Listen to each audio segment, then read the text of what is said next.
sobre lo que sea la población general, ¿sí?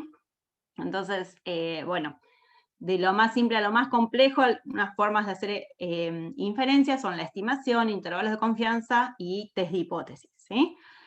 Entonces, bueno, vamos a ir desmenuzando un poquitito cada uno de ellos. En lo que es estimación, a ver, nosotros lo que quisiéramos es tener información sobre toda, o sea, cierta población. Supongamos que a nosotros nos interesa conocer el peso medio de los niños de 2 años. Y hagámoslo un poquito más chico, en vez de pensar en toda Argentina, pensemos solamente en la ciudad de La Plata, ¿sí? Eso ya se nos hace bastante intenso. ¿Por qué? Porque si nosotros quisiéramos saber exactamente cuál es el peso medio de los niños de 2 años de la ciudad de La Plata, tendríamos que como hacer un censo, ¿sí? O sea, medir, pesar a cada niño de la ciudad, en todos los rincones de la ciudad, pesarlo, calcular el promedio y con eso obtendría este valor verdadero, el poblacional, ¿sí? ¿Cuál es el problema de eso? Bueno, para empezar, el tiempo que eso me lleva. Los costos, ¿sí? Porque obviamente que eso implicaría una cantidad de personas relevando y pesando niños que sería también bastante costoso. Y por otro lado es que probablemente algunos se me termine escapando. Entonces, ¿qué es lo que uno en general suele tener? Bueno, una muestra de esa población, ¿sí? Bueno, uno tratará de que esa muestra sea lo más representativa de la población de estudio, y a partir, o sea, por ejemplo, a partir de esta muestra, yo lo que obtendría es el promedio de los pesos de los niños en esta muestra, ¿sí? Entonces, mi objetivo va a ser, ¿qué es lo que puedo decir? A partir de lo que yo obtengo de esta muestra, ¿qué es lo que puedo decir sobre esa población en general?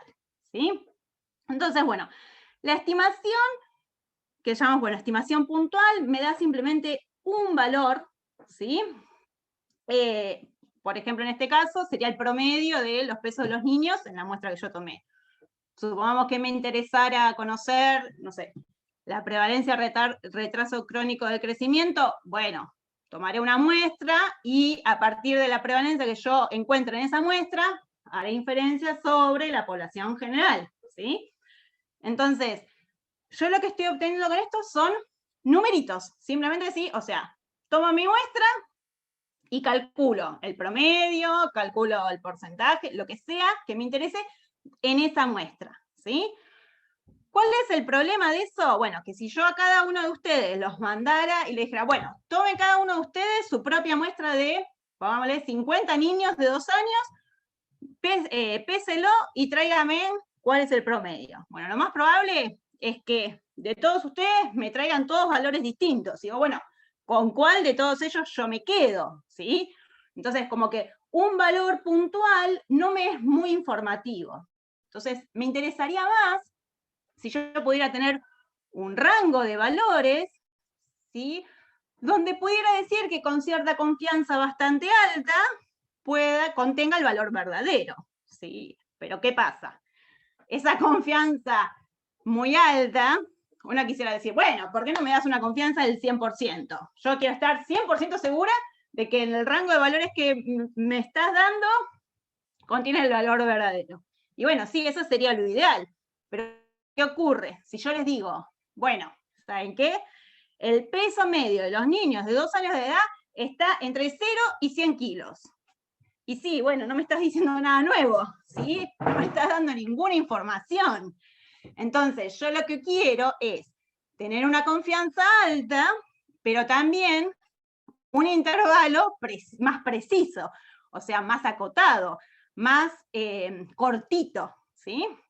Entonces, lo que nosotros vamos a tener es como un tira y afloje entre esto, lo que es la confianza, que quiero que sea lo más alta posible, pero a su vez quiero un intervalo que sea lo más corto posible, ¿sí? Entonces, fíjense, este es un ejemplo que, o sea, eran los pesos de niños, creo que eran de 2 años, pero con hipotiroidismo congénito. Entonces, sí, 2 años. Fíjense que a medida que aumento, o sea, pensemos que estoy trabajando con la misma muestra, ¿sí? O sea, tengo un tamaño muestral fijo. Pero a medida que yo aumento la confianza, parto de un 90%, un 95%, fíjense los extremos que yo tengo que ir haciendo, tengo que ir como estirándolos, como si fuese un elástico, estirándolos un poquito más, para tener mayor confianza.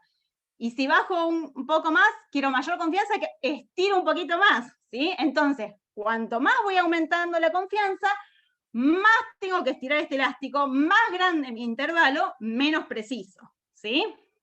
Bueno, una forma de poder controlar un poco las dos cosas es tener un tamaño muestral más grande, ¿sí? Entonces, siempre todo se va a traducir en que cuanto más grande mi tamaño muestral, mejores van a ser mis resultados, ¿sí? Pero bueno, o sea, para un tamaño muestral fijo uno tiene que tener en cuenta esto, de que a mayor confianza, mayor longitud, por lo tanto, menor precisión. Bien. Y llegamos entonces a lo que es test de hipótesis, ¿sí? Que es como el más jugoso, la parte más jugosa de hacer inferencia. Entonces, supongamos que tenemos este objetivo de investigación, que es analizar si existe diferencia en la presión arterial media entre los obesos y los no obesos. Entonces acá se desprenden dos hipótesis opuestas a contrastar, ¿sí? Una, que es la de decir, bueno, la presión arterial media en los dos grupos es la misma, o sea, es la misma la presión arterial media en los obesos que en los no obesos, contra una hipótesis opuesta, que es que sean distintos, ¿sí? Entonces, vamos a tener, en los test de hipótesis vamos a tener esto, vamos a contrastar dos hipótesis opuestas, donde en general la que vamos a tener es una hipótesis que es la igualdad contra una alternativa que es la diferencia, ¿sí? Entonces, veamos un par de ejemplos. Si supongamos, a mí me interesa comparar la prevalencia de desnutridos en el conurbano y en Cava, ¿sí? Entonces, la hipótesis nula sería que la prevalencia es la misma, ¿sí? Es la misma en el conurbano que en Cava, contra la alternativa, que sería que esta prevalencia sea distinta en uno que en el otro. ¿Bien? Vamos a otro, y ahora sí, a ver si se animan a participar. Yo quisiera ver si un plan nutricional funciona para el descenso de peso. A ver, esta es un poquito más complicada porque la tenemos que pensar un cachito más. A ver, ¿qué estaríamos viendo nosotros para ver si un plan nutricional funciona, por ejemplo? ¿Qué nos interesaría comparar? A ver si algún valiente se anima a silenciarse. O los valientes. ¿Cómo andas? ¿Todo bien? Acá Félix. Y yo creo que ahí habría que desprender variables, digamos, habría que decir, bueno, cuáles son las variables que yo quiero medir, o sea, qué significa que funcione un plan nutricional, cuál es mi objetivo. Exacto. Y si lo pensamos desde el lado del peso, o sea, el material, digamos, decir, funciona para el descenso de peso. ¿Qué te parece que podríamos? Sí, podríamos tomar el índice de masa corporal y capaz que descenso en percentilos o descenso en kilos, se me ocurre eso. Bien, pero ahora si yo lo planteo simplemente en el peso, o sea, quiero un descenso en el peso, yo no me la complico tanto y voy solamente al peso. ¿Qué estaría comparando yo? ¿Qué dos hipótesis? Sí.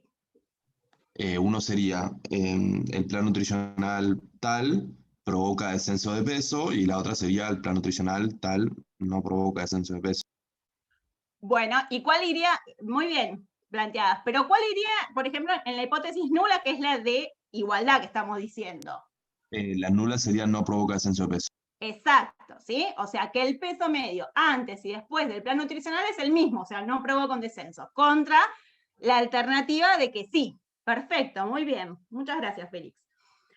Vamos con la siguiente hipótesis. Bueno, el siguiente objetivo de investigación, que queremos ver si los niveles de triglicéridos difieren entre las personas que tienen sobrepeso respecto de las que tienen normopeso. ¿Qué les parece que estaríamos contrastando ahí?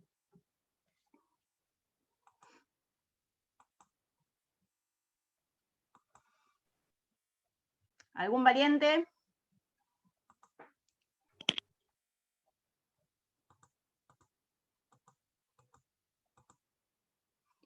¿Nadie más se anima? Félix, de nuevo. Podríamos decir, en la obesidad, la hipótesis nula, no, la hipótesis alternativa sería la obesidad está relacionada con la hipertrigliceridemia, y la nula, la obesidad no está relacionada con la hipertrigliceridemia. Bien, sí, podría ser. Pero, a ver, si yo estoy mirando niveles de triglicéridos, ¿sí? Porque por ahí pensando, hablándolo de, por ahí diciéndolo de esa manera, por ahí uno está pensando en triglicéridos elevados, ¿sí? Como dicotomizar los triglicéridos elevados versus no. Pero ahora yo estoy hablando más de los niveles de triglicéridos, ¿sí? Entonces, yo estoy hablando como una variable cuantitativa, niveles de triglicéridos, y quiero compararla entre dos grupos. Los que tienen sobrepeso versus los que claro. tienen normopeso. Si yo te digo hipertrigliceridemia, lo estamos transformando en una variable cualitativa, ¿no? Porque sería en sí no. Bien. Exacto. Entonces sería... Que lo vamos a ver en la segunda parte de la clase, pero, pero acá estamos con, por ahora, cuantitativa. Entonces, si fuesen los niveles de triglicéridos, pensemos claro, en la hipótesis nula. Sí, si fuese así, sería la alternativa sería la obesidad genera aumento de los triglicéridos, ¿no? Y Sí. la nula sería la obesidad no genera aumento de los triglicéridos. Bien. Dicho de otra manera, podría decirse que el nivel medio de los triglicéridos, ¿sí?, en personas con sobrepeso es el mismo que en personas con peso adecuado, y en cambio, contra la alternativa, que difieren, ¿sí? Entonces, ¿por qué lo resalto de esta manera? Fíjense que yo acá digo peso medio, nivel medio, ¿sí? Bueno, en este caso prevalencia, porque a lo que yo estoy apuntando es que uno hace inferencia sobre un parámetro de la población en general, ¿sí? Entonces uno tiene que identificar qué es lo que uno está comparando. En estos casos, uno está comparando medias, ¿sí? Bueno, y el último de estos sería, supongamos que el porcentaje de niños anémicos menores a 2 años, históricamente en algún servicio fue del 30%, y quisiéramos ver si esto cambió en el último año, ¿sí? Entonces, en ese caso, nosotros vamos a testear la hipótesis nula, sería que es igual, que no cambió, contra la alternativa de que hubo un cambio, ¿sí? Que en este último año hubo un cambio. Bien, entonces, fíjense que siempre tenemos dos hipótesis, primero, que son opuestas, ¿sí? Una no está incluida en la otra, así que son dos cosas totalmente opuestas. Y en general, como decíamos, trabajamos igualdad para la hipótesis nula y diferencia para la hipótesis alternativa. Y además, fíjense otra cuestión, ¿no? Que en el primer caso estamos comparando dos prevalencias, ¿sí? Dos porcentajes.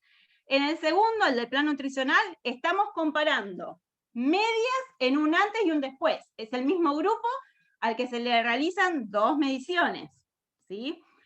El tercer ejemplo, estamos comparando dos medias, pero de grupos distintos. Un grupo tiene sobrepeso, el otro grupo tiene normopeso, ¿sí? Peso adecuado. Entonces son dos grupos independientes. Y en el último caso estamos comparando contra un valor puntual, ¿sí? Contra este 30% histórico. Entonces, bueno, para que veamos distintos casos de acuerdo a nuestra hipótesis de investigación, cómo planteamos nosotros el test, digamos, correspondiente, o qué hipótesis estaríamos contrastando. Bien, ¿qué ocurre? Una vez que, supongamos, hay toda una mecánica matemática detrás, donde, bueno, uno llega a una conclusión, ¿sí? Pero siempre cuando uno concluye, no está exento de cometer algún error, ¿sí? A ver, tanto si yo me inclino por la nula, como si me inclino por la alternativa, puedo estar equivocándome, ¿sí? Siempre nosotros tenemos algo aleatorio detrás, ¿sí? Que por más que, por ejemplo, la hipótesis nula fuese verdadera, siempre hay un error asociado a las mediciones que podría llegar a darme algo distinto, ¿sí? Ahora, nosotros lo que vamos a querer es minimizar la probabilidad de cometer esos errores, ¿sí? Los errores que hay, bueno, son estos, los de tipo 1 y tipo 2, donde el error de tipo 1 es rechazar la hipótesis nula, o sea, decir que es falsa cuando en realidad era verdadera, y el error de tipo 2 al revés. No rechazarla cuando en realidad era falsa, ¿sí? Bueno, ¿cuál es el problema? Algo similar a lo que ocurre en intervalos de confianza, que yo no puedo, en el intervalo de confianza no podía tener mucha confianza y precisión al mismo tiempo. Bueno, en este caso, lo que nosotros no podemos tener para un tamaño muestral fijo es los dos errores controlados al mismo tiempo, que sería obviamente lo ideal. Yo quisiera que la probabilidad de cometer los dos errores sea muy bajita, y listo. Entonces, tomo la decisión tranquila. Pero bueno, nuevamente, si yo controlo un error, se me explota el otro y al revés, ¿sí? Entonces, de nuevo, estamos en un balance que, nuevamente, la forma de controlar los dos al mismo tiempo es tener un tamaño muestral más grande, cosa que no siempre es posible. Los tipos de test que nosotros estamos habituados a trabajar, a ver en las publicaciones y demás, solamente controlan el error de tipo 1, ¿sí? Que es el de rechazar cuando en realidad es verdadera. Por lo tanto, uno, al concluir, si logra rechazar la hipótesis nula, o sea, logra juntar evidencia para rechazarla, puede afirmar la alternativa, o sea, puede afirmar de que son distintos los grupos o distintas las cosas, porque la probabilidad de equivocarme está acotada. Pero por el contrario, si no logro juntar evidencia para decir que sean distintas, nunca puedo decir que sean iguales, ¿sí? Nunca puedo afirmar la hipótesis nula, porque podría estar equivocándome con un error muy alto. Bueno, y un ejemplito que es muy pavo, pero muy gráfico respecto a estos errores, es este de acá, ¿no? Que es muy utilizado como para que quede gráficamente esto de los dos tipos de errores, ¿no? Si nosotros suponemos que la hipótesis nula es usted no está embarazada, y la alternativa es que sí, fíjense que acá le están diciendo al señor ya un poquito mayor que está embarazado, lo cual es poco probable. Entonces, ¿qué está ocurriendo acá? Le están diciendo esto, ¿sí? O sea, está afirmando la alternativa, cuando en realidad la nula era la cierta. Y por el contrario, acá vemos la mujer que está embarazada y le están diciendo que no. Entonces, ¿qué le están diciendo? Que esto es cierto cuando en realidad lo cierto es que está embarazada, ¿sí? Bueno, una cuestión más, o sea, como gráfica, de ver estos dos tipos de errores. Bueno, entre los test más conocidos para comparar una variable cuantitativa versus una cualitativa, los podemos dividir en cuando tenemos distribución normal y no normal. Recuerden que distribución normal me estoy refiriendo a la curva gaussiana, o sea, la curva esa simétrica en forma de campana que habíamos visto la clase pasada. En esos casos, cuando sigue esa distribución, los más conocidos son student, cuando trabajamos con dos grupos independientes, student pareado, cuando tenemos dos mediciones dentro del mismo grupo, y ANOVA cuando trabajamos con más de dos grupos. Y en el caso de distribución no normal, o sea, no sigue esa curva de forma acampanada, tenemos Mann-Whitney para dos grupos independientes, Wilcoxon de rango asignados para cuando trabajamos con dos mediciones dentro del mismo grupo, y Kruskal-Wallis cuando trabajamos con más de dos grupos, ¿sí? Estos, fíjense, o sea, en el mismo orden están, cada uno es el equivalente del que corresponde más arriba, el no paramétrico del que corresponde de distribución normal, perdón. Bien. Bueno, ¿cuál es la forma de resumir la información del test de hipótesis? Es dando el p-valor. ¿Qué es el p-valor? Bueno, el p-valor por un lado nos da una idea de qué tan probable es lo que nosotros observamos en nuestra muestra si la hipótesis nula fuese verdadera. Por ejemplo, si estábamos viendo esto de la prevalencia de niños menores de 2 años con anemia, que decíamos históricamente fue de un 30%. Bueno, si ahora yo en mi muestra observé un 50%, bueno, si realmente siguiéramos en este histórico del 30%, ¿qué tan probable sería que yo haya observado este 50% en una muestra? ¿Sí? Porque recordemos que siempre tenemos esta aleatoriedad dando vuelta, que por más que siguiera siendo este 30%, yo podría haber observado un 32, un 31, un 29, podría haberme movido por ahí, ¿sí? No es que voy a obtener justamente siempre 30%, no, más o menos. Pero bueno, si realmente fuese 30%, y teniendo en cuenta esta aleatoriedad, ¿qué tan probable sería que yo haya obtenido un 50%? O sea, está bastante alejado, ¿sí? Entonces, nos da esto, una idea del riesgo que corremos al rechazar la hipótesis nula, y cuanto más pequeño, mejor va a ser, ¿sí? Por esto de que nosotros estamos partiendo de que la hipótesis nula sea cierta, y entonces, ¿qué tan probable es haber observado esto? Bueno, si esa probabilidad es muy pequeña, es muy chiquita, y bueno, entonces dudo de la validez de esto, ¿sí? Entonces, el tema es decir, bueno, ¿qué es que sea pequeño? ¿Sí? Bueno, la regla en general es tomar como punto de corte 0.05. Si es menor que eso, puede rechazar la hipótesis nula y por lo tanto afirmar que las cosas son distintas. Y si es mayor, no. ¿Sí? Bueno, por acá, esto, el punto de corte 0.05 es arbitrario, por lo tanto siempre uno tiene que tener mucho cuidado, ¿sí? Y ser cauto con las conclusiones. Por un lado, fíjense que si yo tengo un p-valor de 0,049, cae dentro de la decisión de rechazo, pero si tengo uno de 0,051, no. ¿Y cuánto es la diferencia entre 0,049 y 0,051? Y casi nada, ¿sí? Un pacientito más, 2 pacientitos, no sé, algo, ¿sí? Entonces hay que ser muy cauto, sobre todo cuando estamos ahí en el límite, ¿sí?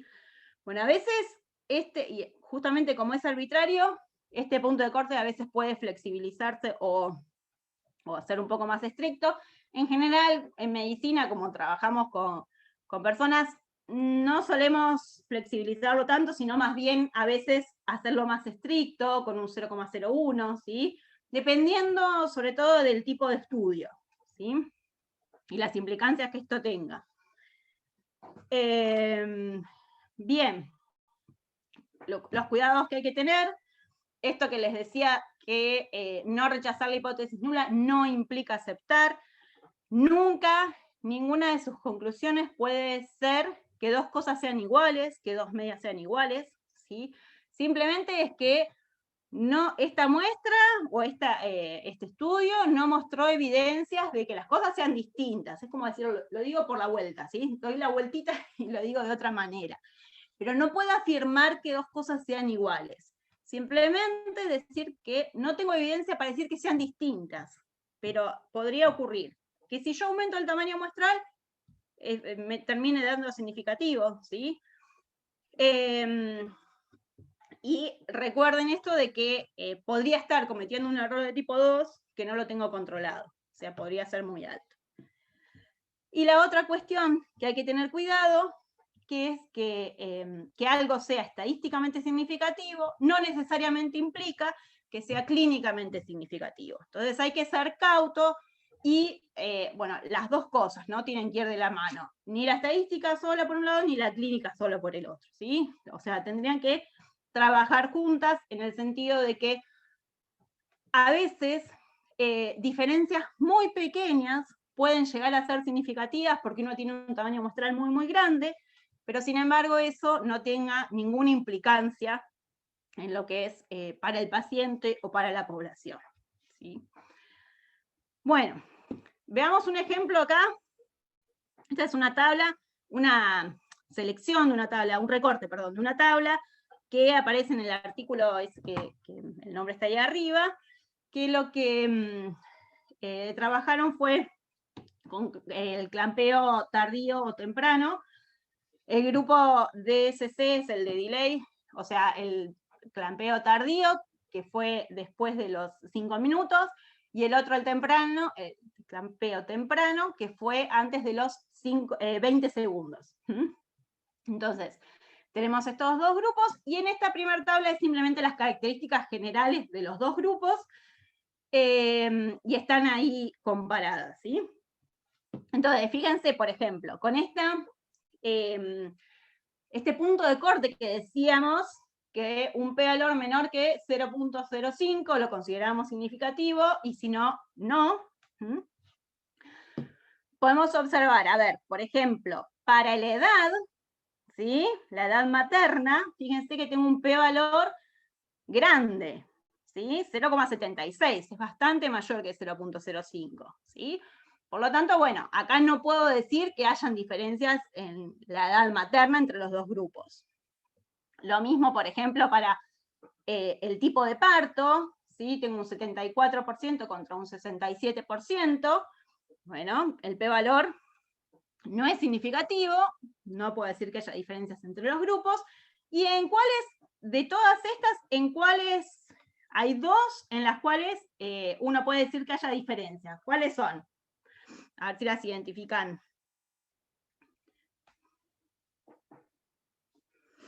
¿Qué dos variables?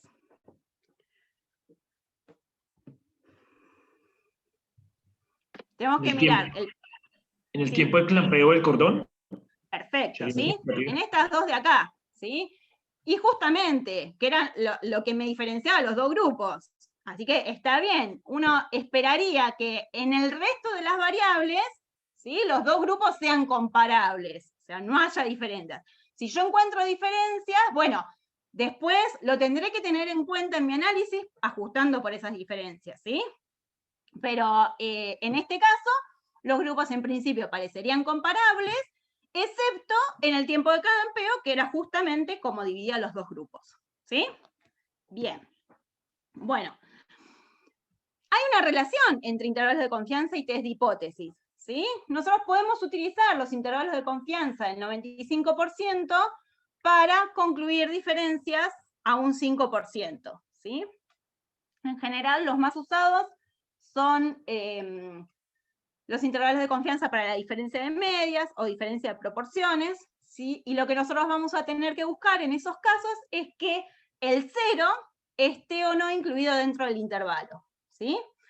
Si el 0 está incluido dentro de ese intervalo, nosotros no vamos a poder decir que haya diferencias, porque fíjense, o sea, que dos medias sean iguales, pensemos en las medias, que por ahí es más simple, pero que dos medias sean iguales quiere decir que la diferencia entre ellas es 0, ¿sí? Entonces, si el 0 está dentro del rango de valores posibles, digamos, ¿sí? O sea, está dentro del intervalo de confianza, y bueno, no voy a tener evidencia de que sean distintas. Ahora, si el 0 no está, sí voy a poder decir, bueno, tengo evidencia de que esto puede llegar a ser distinto, ¿sí? Entonces, fíjense en este ejemplo, estas son madres que fueron suplementadas con DHA, EPA y una dieta rica en ARA, el ácido araquidónico, versus un grupo control, cuando se las suplementó durante el embarazo y la lactancia, y los niños se los evaluó entre los 2 y los 5 años, ¿sí? Entonces, en este caso, tenemos, en esta tabla está el peso, la talla y el índice de masa corporal. Y fíjense, por ejemplo, este caso, ¿sí? Que es el peso, o sea, a ver, este intervalo de confianza corresponde a la diferencia en el peso medio entre el grupo intervenido menos el grupo control. Fíjense que este 0,8 es la diferencia entre 17, que es la media del grupo intervenido, y 16,2, que es la media del grupo control. ¿Sí? Entonces, esto corresponde a esa diferencia media y el intervalo de confianza que le corresponde. Lo que podemos ver acá es que el 0 no está incluido dentro de ese intervalo. ¿Sí? Por lo tanto, podemos concluir que hay diferencias significativas en el peso a los 4 años entre los dos grupos. ¿Sí? ¿Te paso una consulta, Victoria? Sí, por supuesto. ¿El intervalo de confianza se calcula con alguno de los valores que tenemos ahí?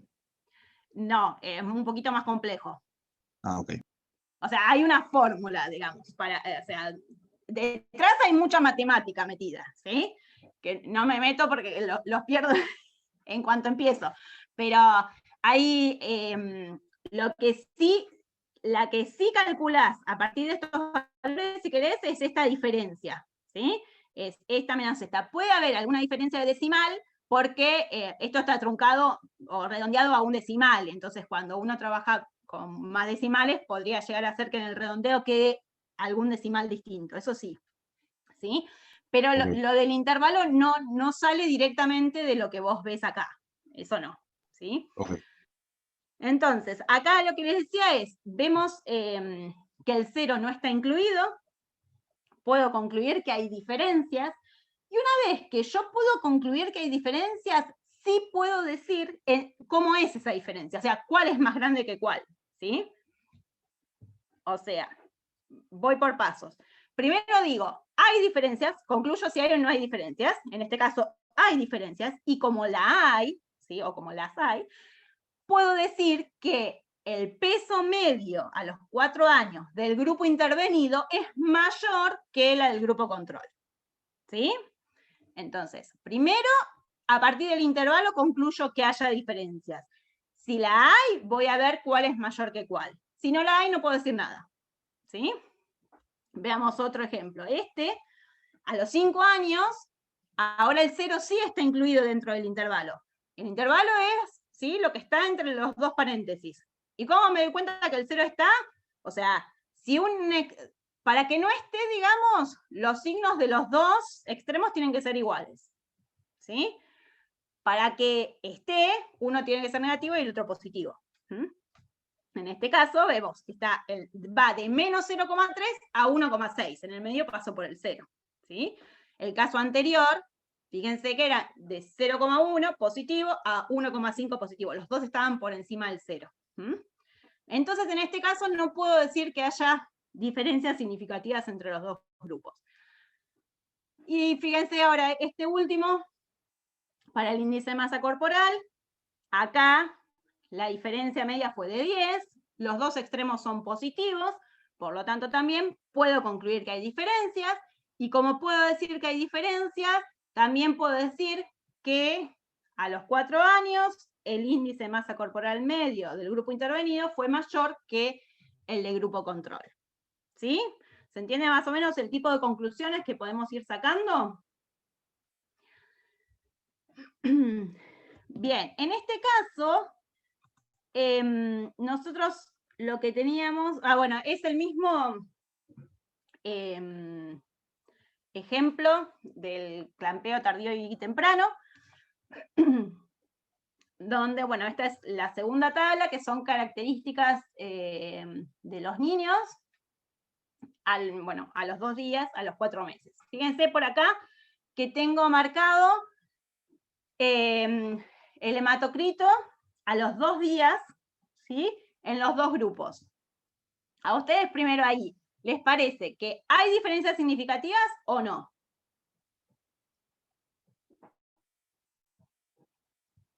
Acá Sí, tenemos el parece. p-valor para guiarnos.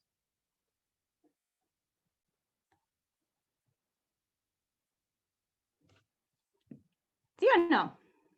Sí, parece que sí. Bien, Y parece que sí. el valor 0,01 es menor que 0,05, así que es significativa, ¿sí?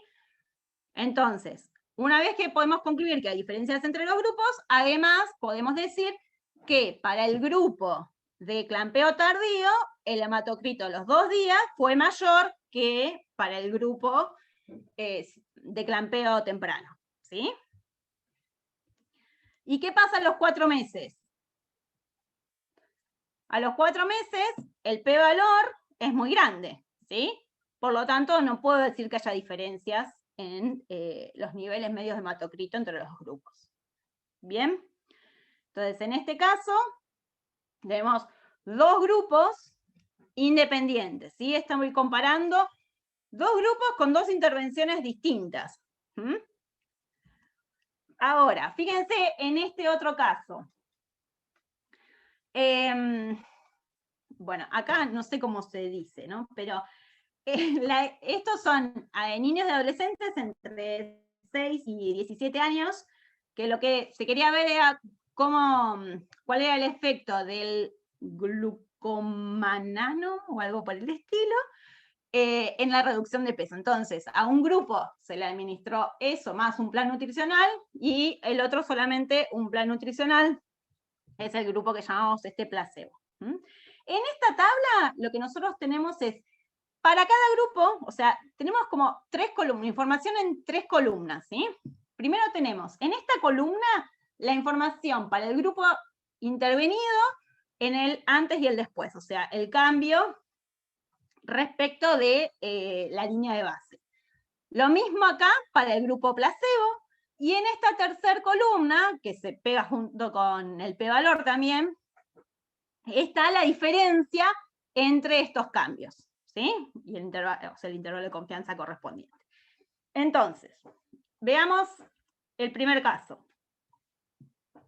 Tenemos el índice de masa corporal, el Z-score de índice de masa corporal para edad del grupo intervenido.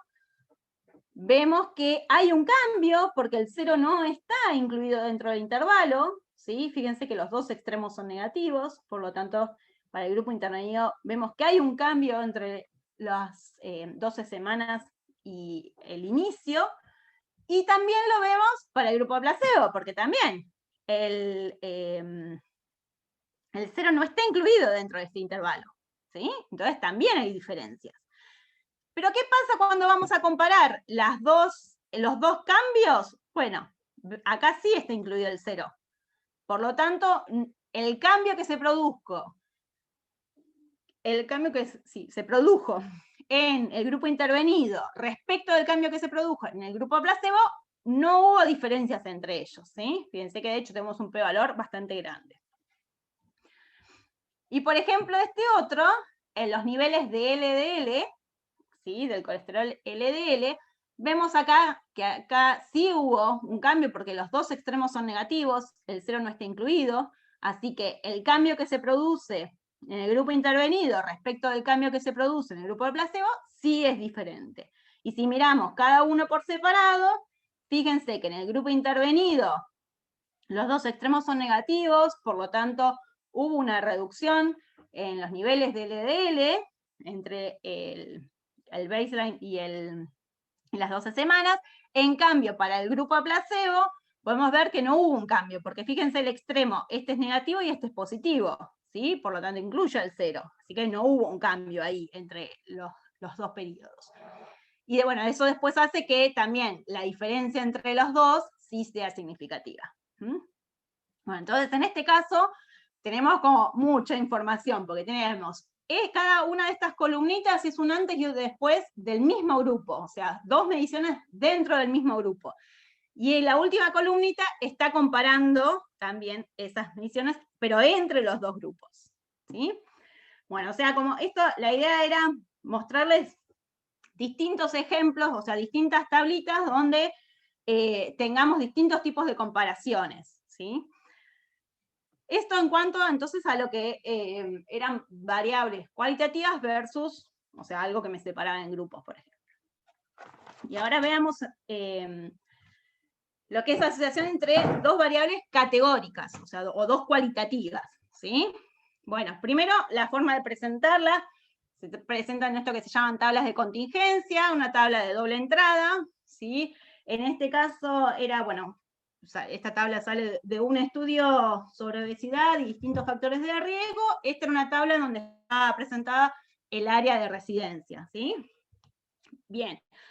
Una vez que uno tiene esta tabla, tiene que decidir cómo quiere informar los datos, ¿sí? Porque uno puede calcular los porcentajes por fila o por columna. Fíjense, presentado esto así por fila, ¿cómo me doy cuenta que es por fila? Porque el 100% los 100% los tengo acá, ¿sí? Va por fila. ¿Cómo se interpreta esto? Acá, este 31,5% sería que el 31,5% de los que vivían en zonas urbanas tenía obesidad. Ahora, si yo lo presento por columnas, fíjense que ahora el 100% está acá abajo, ¿cómo sería este porcentaje? Sería que el 54,8% de los que tienen obesidad residía en zonas urbanas. ¿Sí? ¿Se ve la diferencia entre la forma de comunicar las cosas? ¿Cuál de las dos se elige? Eso va a depender exclusivamente de ustedes y de qué es lo que quieran resaltar, si una cosa o la otra, ¿sí? Bueno, y en función de eso, también los gráficos, ¿no? Si es en cada área los porcentajes de obesidad o no, o dentro de la obesidad o no, el porcentaje que residía en cada área. ¿Mm? Bien, ¿cómo se analizan las tablas de contingencia? Bueno, las preguntas, digamos, que nos hacemos cuando tenemos tablas de contingencia son dos. Por un lado, primero si hay asociación entre las dos variables, ¿sí? Si están relacionadas, o si son, por el contrario, totalmente independientes. Una no influye en la otra. Y si existe asociación, nos vamos a preguntar, bueno, ¿cuán fuerte es esa asociación? ¿Mm? Bien, entonces, vamos primero a lo que es al averiguar si hay o no asociación. ¿Mm? Bueno, el test más conocido que utilizamos es el test de chi cuadrado, que es para comparar justamente dos variables categóricas. A veces, bueno, el test de chi cuadrado no funciona porque el tamaño muestral es muy chiquito. Hay otro que se llama test de Fisher, ¿sí? Ténganlo simplemente presente, pero como a modo informativo. Eso es cuando el tamaño muestral es pequeño y no alcanza. Bueno, esto de que hablábamos hipótesis nula y alternativa, la hipótesis nula de este test sería que hay independencia entre las dos variables. Entonces, si yo tengo un p-valor chiquito, lo que voy a indicar es que rechazo esa hipótesis, o sea, tengo evidencia de asociación, ¿sí? Entonces, mi objetivo va a ser un p-valor chico para poder afirmar que hay asociación entre las variables, ¿sí? Bueno, por ejemplo, en el caso de esa tabla tenía un p-valor que era muy chiquito, ¿sí? Y entonces indicaba que había una asociación entre el área de residencia y la obesidad.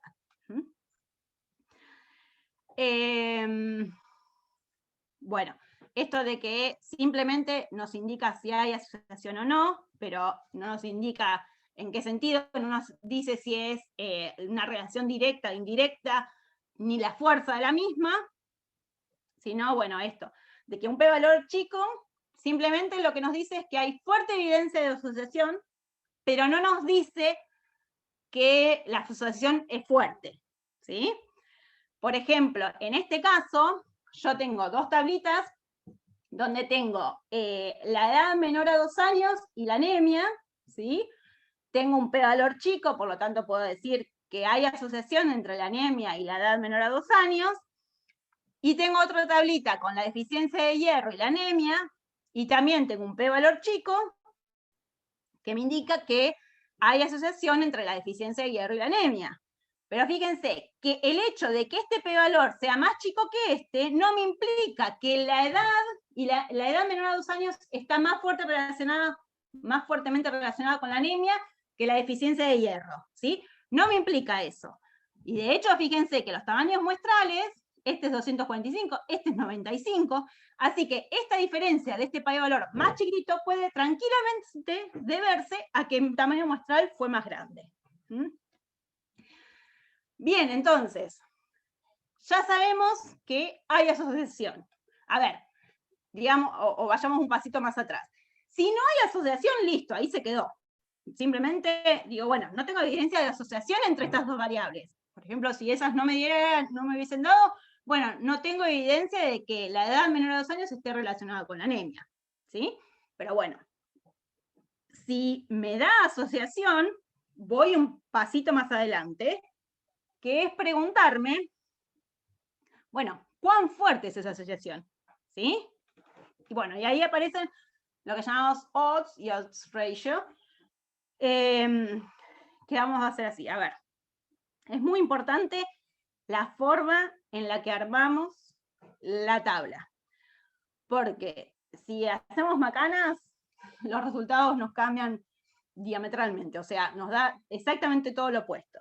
Así que yo, para no confundirlos, que no se confundan, yo les recomendaría que el sí vaya siempre acá arriba, ¿sí? Y entonces después arman el resto, que es el factor de exposición y la presencia o no de enfermedad. Por ejemplo, en este caso, podría ser la edad menor a 2 años, menor a 2, mayor a 2, mayor o igual a 2, contra anemia, sí o no, anémicos, no anémicos, ¿sí? Horacio siempre decía que pobre y enfermo iba arriba a la izquierda, ¿sí? O frío y lluvioso, ¿sí? Como para acordarse que lo peor de lo peor va allá arriba, el que tiene todo va arriba a la izquierda, y el resto se arma, ¿sí? Ya recordando eso, el resto se arma solo. Bien, entonces, armado de esta manera, nosotros, bueno, vamos a definir las odds o chances que se definen como, dice acá, ¿no? El cociente, el número de pacientes con el evento dividido los pacientes sin el evento, ¿sí? Pacientes enfermos dividido pacientes no enfermos. Entonces, yo voy a tener odds o chances para los expuestos y para los no expuestos. Y luego vamos a hacer el cociente entre las dos. Entonces, para los expuestos es enfermos dividido los no enfermos, ¿sí? A dividido B. Y para los no expuestos va a ser C dividido D. ¿Sí? Estos van a ser numeritos, o sea, cuando uno arma esta tabla, le quedan todos números. Veamos en el ejemplo este, que teníamos la edad menor a 2 años y la anemia, ¿sí? Entonces, las chances de los menores a 2 años de tener anemia, ¿cuáles van a ser? Bueno, 56 dividido 89, ¿sí? Ahora, para los mayores a 2 años, lo que vamos a tener es 19 dividido 81, ¿sí? ¿Cómo se interpreta esto? Bueno, fíjense que este 0,63, que son las odds o las chances para los menores de 2 años, aproximadamente, como para no hacerlo tan complejo, podríamos pensarlo que es casi 0,6, ¿sí? O sea, 6 décimos. Entonces querría decir que cada 10 no anémicos tengo 6 anémicos, ¿sí? Entre los menores de 2 años, cada 10 no anémicos tengo 6 anémicos. O por cada 10 tengo 6, ¿sí? Y ahora, este 0,23, pensémoslo alrededor del 0,20, 2 de 10, entonces para los mayores de 2 años, cada 10 no anémicos tengo 2 anémicos, ¿sí? O sea, se ve la diferencia. En este caso, de cada 10 no anémicos había 6 anémicos, en este cada 10 no anémicos tengo 2 anémicos, ¿sí? Entonces, estas son las chances para cada grupo. Y entonces, el odds ratio justamente es la razón de chances, es el cociente de las chances de los expuestos dividido la de los no expuestos, ¿sí? Por eso es que también les decía que es muy importante cómo ustedes arman la tabla y que el sí esté ahí arriba, porque si no las cosas cambian, ¿sí? Uno también podría poner el no arriba, no hay ningún problema. Pero lo que nunca puede haber es un no y un sí ahí arriba, ¿sí? Para no confundirse, siempre pongan el sí ahí arriba y ya está. Bueno, entonces, ¿cómo serían el OR? Dijimos, las O de los expuestos dividido las de los no expuestos eran A sobre B dividido C sobre D, y nos queda, fíjense que nos queda el producto cruzado, ¿sí? A por D dividido B por C, ¿sí? Pero si no, lo hacen de esta manera, termina llegando a lo mismo. En el caso de... esperen que... Bueno, sí, para el caso de las...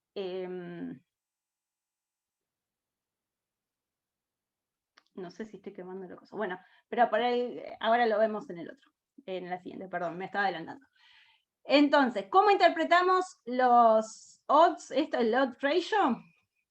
A ver, nosotros tenemos un cociente de chances, un cociente de odds, ¿sí?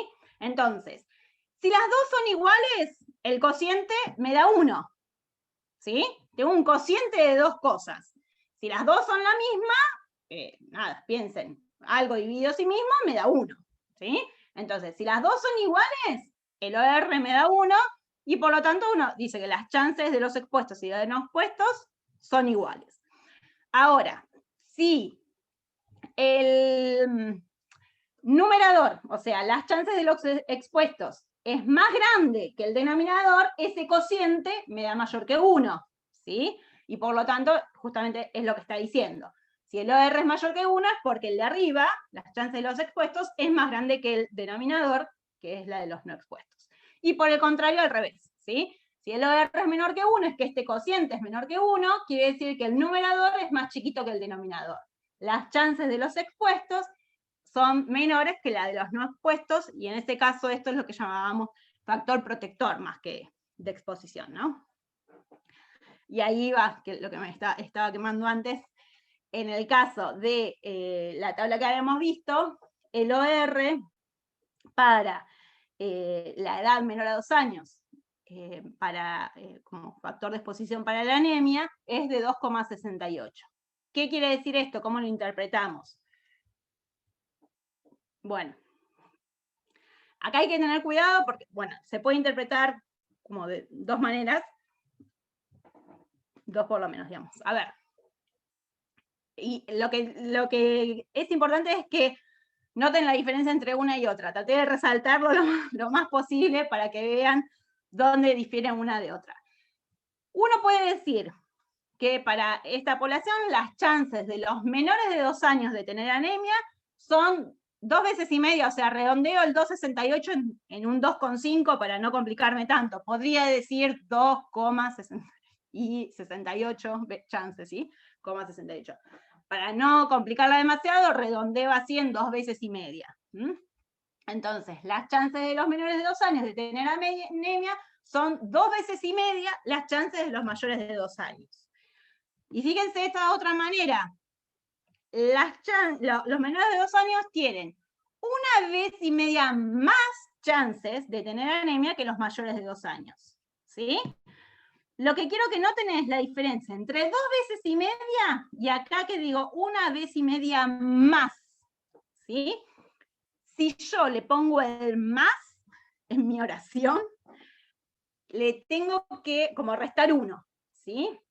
Porque, a ver, este 2,68 o 2,5, pensémoslo, es estas 2 veces y media. Ahora, si yo quiero decir cuántas veces más, y bueno, del 100%, que sería el 1, ¿cuánto más? ¿Cuánto por encima del 1? 1 vez y media, ¿sí? No, si yo dijera 2 veces y media más, ahí estoy yendo como a un 3,5, porque es respecto de una vez, o sea, del 100%, es 1 vez y media, sería el 2,5, 2 veces y media el 3,5. ¿Sí? Entonces, el cuidado en cómo se informa, o sea, si uno lo pone el OR como viene, es tantas veces, ¿sí? Y si quiere poner tantas veces más, le tiene que restar 1 al OR. Bueno, y en general suele ser informado con el intervalo de confianza, justamente como nosotros lo que decíamos es que cuando son iguales, o sea, lo que estamos viendo sería comparar si las chances son las mismas o no. El que sean las mismas, como es un cociente, ahora va a ser el 1, digamos, nuestro número de interés, en vez del 0 en la diferencia de medias. Esto es un cociente, así que el punto de interés sería el 1, ¿sí? Y entonces lo que nosotros vamos a observar en ese intervalo de confianza es si el 1 está incluido o no dentro del intervalo, ¿sí? Bueno, ya vamos terminando, pero les muestro, o sea, un ejemplo en el cual tenemos esto era, esperen que recuerdo, bueno, factores de riesgo en obesidad abdominal, ¿sí? En 2 cortes de niños y adolescentes de Polonia, hubo dos cortes, una en 1983 y otra en el 2000, y eran, bueno, niños y adolescentes entre 4 y 18 años de edad. Nosotros en esta tablita solamente tenemos lo del año 2000, para simplificar, y veamos, a ver, primero acá lo que es respecto de actividad física en un club, ¿sí? A ver, nosotros en este caso, de nuevo, tenemos que observar primero si en el intervalo de confianza está o no incluido el 1, ¿sí? En este caso, fíjense que el intervalo de confianza, este es el OR y este es el intervalo de confianza. Va de 0,47 a 2,45, ¿sí? En el medio pasó por el 1. Por lo tanto, el 1 está incluido dentro de este intervalo. Por lo tanto, este OR no es significativo, no lo interpreto. Listo, me olvido de ese OR. Ya está, no me aporta nada, no me dice nada sobre esto. Vamos a este otro. Esto era en las niñas, ¿sí? Y esto es en los varones. Ahora sí, este intervalo, ¿sí?, no incluye al 1. Por lo tanto, puedo decir que este OR es significativo, ¿sí? ¿Y se animan a intentar interpretarlo? Con la promesa de que ya estoy terminando. A ver, ¿qué les parece? ¿Cómo podemos con esto que decíamos? De que el OR pensémoslo en 3,2, o si quieren redondéenlo en 3. Redondémoslo en 3. Una R de 3. ¿Qué les parece? ¿Cómo podemos interpretar eso?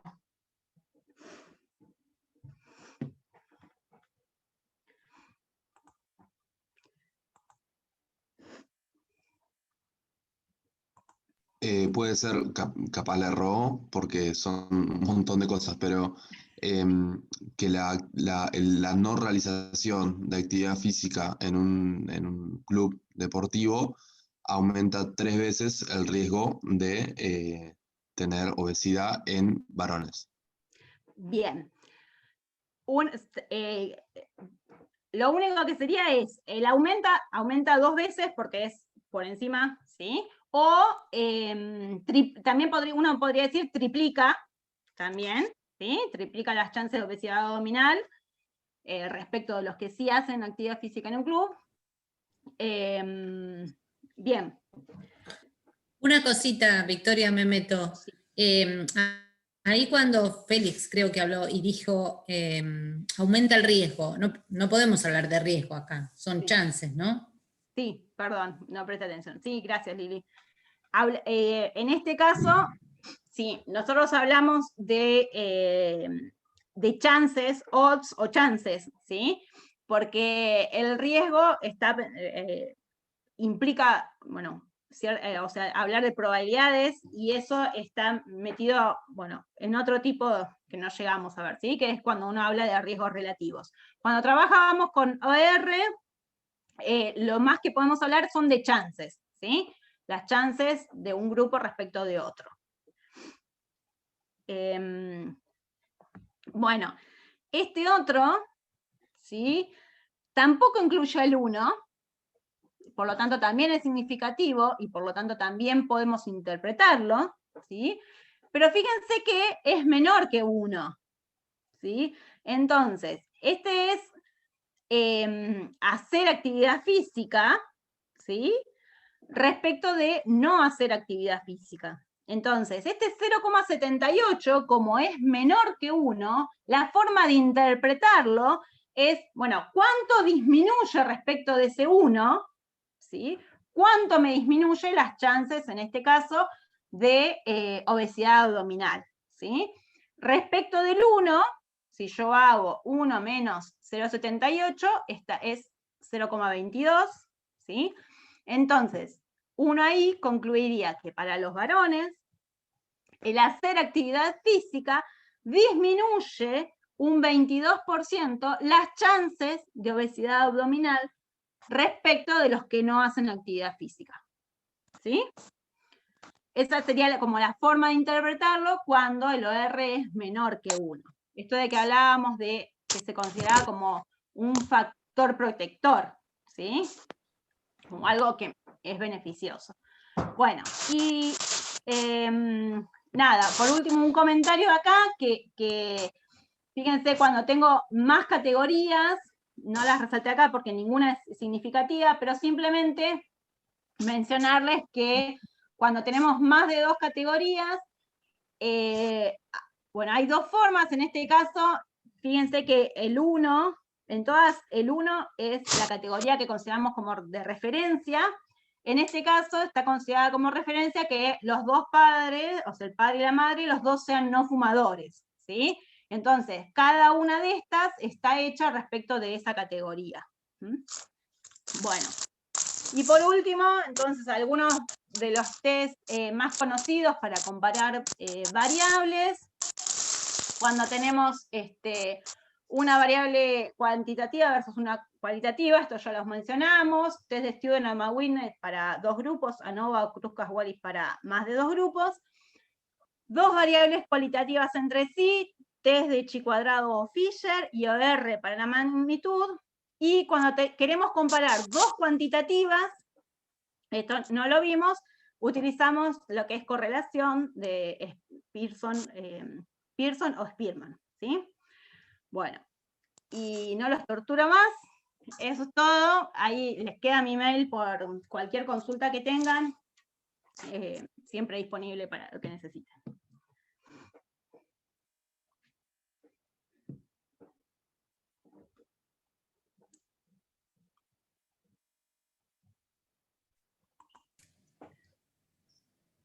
Los dejaste todos mudos. Oh, muchas Para mí, gracias, eso es- hermosa la clase, espectacular. Había una duda en el chat que planteó Florencia, no sé si la leyeron, que casi al principio de la clase la planteó, si quieren se las leo, que Dale. decía, buenas tardes, quizás ya lo trataron en la clase anterior, el valor de P se estima al inicio con el tipo de error 1 o alfa, y eso tiene que ver con el tamaño muestral. ¿Cómo calculo entonces el tamaño de la muestra para que eso no suceda? ¿Con la validez externa e interna? No recuerdo si había un sistema matemático o programa. Bueno, sí, o sea, ahí, digamos que el cálculo del tamaño muestral siempre es previo al ir a tomar la muestra, ¿sí? O sea, bueno, es complejo el cómo calcularlo, complejo en cuanto a que hay matemática metida detrás. Uno lo que tiene que tener en cuenta es, bueno, qué diferencia es la que espera encontrar, ¿sí? O qué diferencia le parecería que, por ejemplo, hablando de esto, de los niveles de triglicéridos, por ejemplo, medios, entre los grupos. Bueno, decir, bueno, a mí me interesaría, o podría decir que realmente los triglicéridos medios son distintos si esa diferencia fuese más de 2 miligramos por, no sé, decilitro o algo así. Si es menos que eso, para mí los considero como si fuesen iguales. Entonces, bueno, necesitaría saber esa diferencia, ver con qué confianza, esto que decíamos de controlar un poco el error de tipo 2, entonces también pone una medida de eso, que en general es alrededor como del 20%, no más que eso, un 20, un 10 no trata. Y después, por ejemplo, tener alguna idea previa por algún trabajo o algo, o mediciones previas que se hayan hecho en el mismo servicio o lo que sea, de, supongamos, esto era los niveles de triglicéridos, el desvío, ¿sí? Bueno, con todos esos datos uno saca el tamaño muestral. ¿Está? O sea, pero sí, o sea, el cálculo del tamaño muestral es lo primero previo a ir a buscar los datos, ¿sí? Porque, bueno, siempre está en base al objetivo. Entonces, es plantear el objetivo y en función de eso se calcula el tamaño. ¿Sí?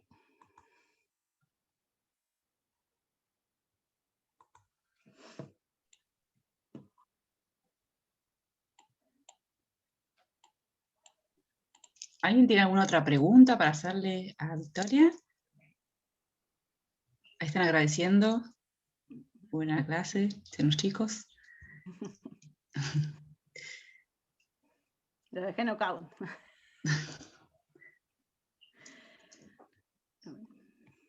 No, son súper importantes todos estos temas para nosotros y como ya sabrás, Victoria, después de trabajar tantos años en un equipo de profesionales de la salud, a los médicos especialmente creo que nos cuesta un poquito la Y nosotros, matemática. a mí yo siempre les digo, a mí también es la clase que más me cuesta porque que sé que les cuesta y entonces es como que me pone nerviosa decir cómo logro transmitirle algo. Por ahí los bioquímicos tienen más formación, ¿no?, en lo que son las ciencias exactas. Nosotros Sí, no, sí. y bueno, por algo estudiamos medicina, tal. Pero nos cuesta, pero es súper necesario para, no solo si queremos programar un trabajo, ¿no?, pero para leer, cuando leemos, no ser engañados. Es súper necesario conocer todo esto, saber de dónde viene y cómo lo calculan los que lo calculan cuando escriben. Y por supuesto para proyectar un trabajo, que es lo que deseamos con este proyecto, pero espero que les haya sido de utilidad. ¿Nadie tiene en el chat no hay más preguntas, no sé si alguien quiere hacer alguna otra pregunta.